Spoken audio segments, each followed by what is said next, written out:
No, you Paul. Impacts of the fur trade. Men spent more time hunting and gathering for the fur trade. Women who did most of the work preparing skins got a lot busier. The trade activities replaced traditional food harvesting and preparation. They became very dependent on European supplies that didn't exist for the trade. The Cree of the prairies in eastern woodland were the first to meet the traders and worked as trappers and guides for them.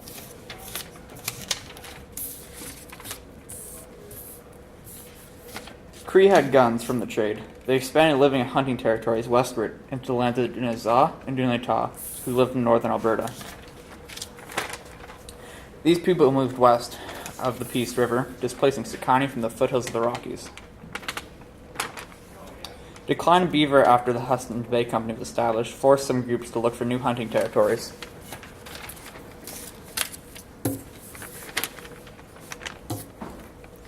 Trading with Europeans, coastal chiefs gained their wealth and power.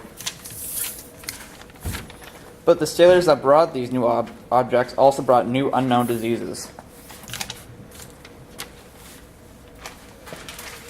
Probably the most devastating result of the European influx was the vast depopulation due to disease epidemics.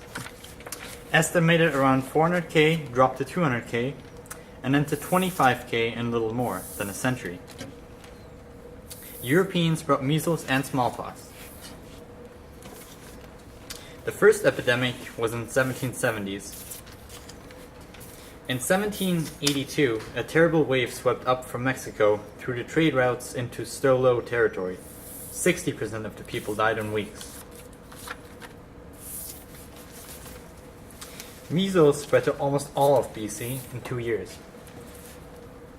The last major smallpox epidemic killed 70% of First Nations people. Began 1862 in Victoria. Many northern tribes worked in Victoria. The Haida, Chishmian, Tlingit, Stihin, Heikush, and Kwakamaka lived in one area called the Northerners. 1859, a pop count showed that out of the 202,000 people, 25% were Haida and 45% Chishmian.